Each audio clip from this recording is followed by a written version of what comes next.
Hi, it's Patrick Hutzel from intensivecare.hotline.com with another quick tip for families in intensive care. So today I actually want to talk about how to turn an impossible situation around when you have a loved one critically ill in intensive care. So let me start with a quote today. The quote comes from Anthony Greenbank from the Book of Survival. And he says, "To live through an impossible situation, you don't need the reflexes of a Grand Prix driver, the muscles of a Hercules, the mind of an Einstein. You simply need to know what to do." And this couldn't be further from the truth when you have a loved one critically ill in intensive care. So let me explain in more detail. So I am a critical care nurse by background. I have worked in critical care nursing for nearly 25 years in 3 different countries, where I worked as a nurse manager for over 5 years. And I've been consulting and advocating for families in intensive care since 2013 here at intensivecare.hotline.com. And I can very confidently and without any hint of exaggeration say that we have saved many lives with our consulting and advocacy.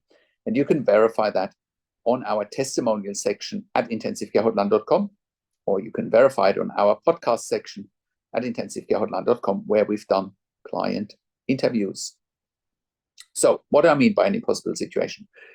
We have families in intensive care come to us every week, sometimes daily, who say, "Hey, Patrick, the intensive care team has told us tomorrow at 3 o'clock they're going to withdraw life support on my loved one and they're going to die. And what should I do?" Well, what we should do in a situation like that is to turn this seemingly impossible situation around. And we've done it many times.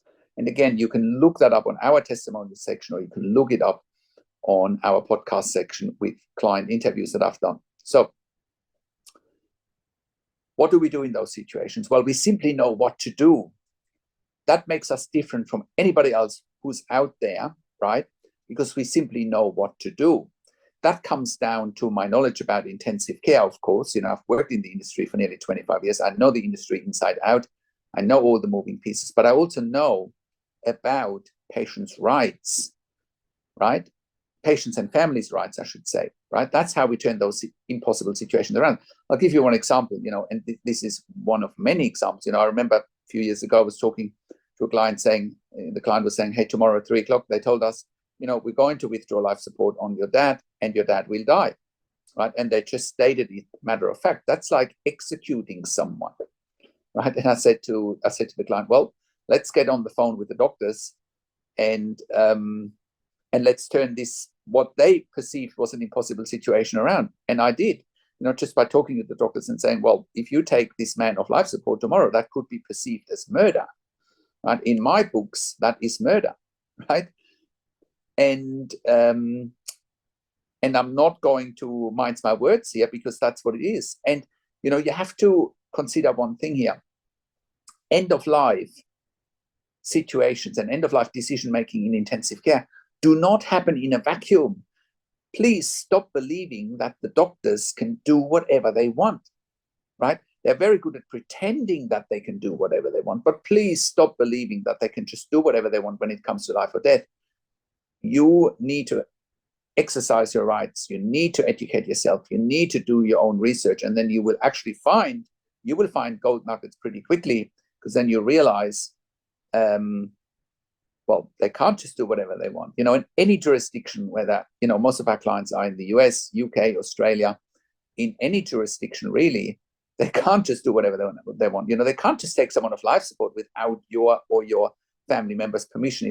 Most patients in ICU are unconscious. They can't make their own decisions. They can't speak for themselves, which is why your advocacy and our advocacy is so important, right? ICUs need to empty ICU beds pretty quickly, because there's so much demand. There's so much demand on ICU beds. There's so much demand on ICU staff, whether it's doctors, nurses, physios, and the list goes on, right? That they're not mucking around often, right? And they tell you as a family, "Oh, well, it's quote unquote in your best interest," right? I have yet to find out why killing someone is in someone's best interest, right? Unless they have an advanced care plan that says, "Look, I don't want to be in ICU." That's a completely different story. but very few patients have an advanced care plan.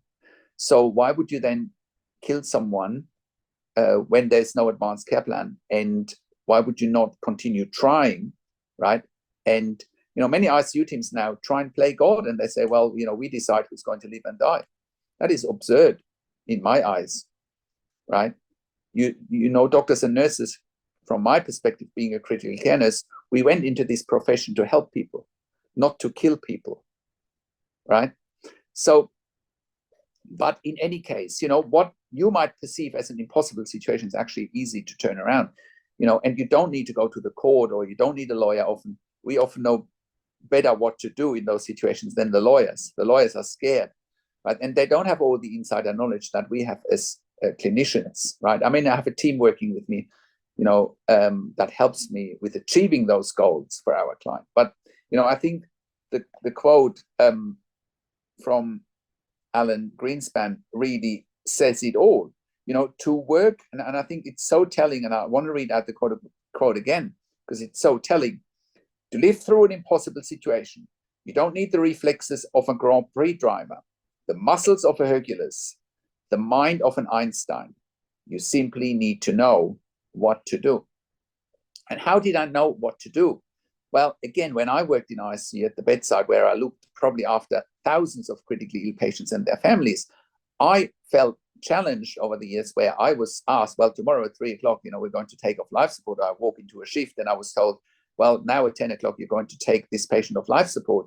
And patients and families did not agree to that. And I knew that, so I refused, right? And I was threatened by employers at the time. I was threatened by employers, well, you're going to be performance manager. I said, what, performance managed for keeping people alive, right? Nobody ever performance managed me for that, because they had no leverage, right? I simply knew what to do. I simply knew about patient and family rights, but also knew about my rights, as a critical care nurse. No one can force you to kill someone against your will, right? So you really have to think about this, that, because you're carried away by so much emotion when you have a loved one in intensive care, that you need to start thinking clearly, right? A lot of families in intensive care stop thinking clearly. They're so overwhelmed and they're so intimidated by this perceived power from the intensive care team. But that's just what it is. It is perceived power. It's not real, right? And the other question that I always have for intensive care teams when we talk to intensive care teams directly, what's the rush or the urgency killing someone? Please tell me. Well, the rush is to empty ICU beds. That's the rush, right? And not give families choice, right? And not deal with highly emotional families. That's what it is, because that's a skill in and of itself, to deal with highly emotional families and what I refer to as trauma-informed care, right? Give people a choice, talk to them. Even if someone is dying, give them a choice how they're going to die, right? And many ICUs just walk all over people and try to, push an end-of-life situation, a one-size-fits-all onto them. Well, end of life is not a one-size-fits-all, right? The other thing that you need to become very clear on is your loved one in a real or in a perceived end-of-life situation? So what I mean by that is, a real end-of-life situation is nothing, no treatment, no surgery, no medications, no equipment, no nothing will save your loved one's life. That is a real end-of-life situation. Most end-of-life situations in intensive care are actually perceived end-of-life situations. There's a perception, there's no guarantee, right? And that means the odds are in your loved one's favor, because approximately 90% of intensive care patients actually survive, right?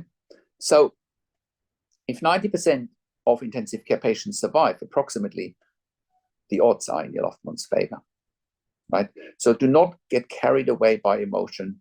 Be rational, use common sense, and simply know what to do. And if you don't know what to do, reach out to us here at intensivecarehotline.com.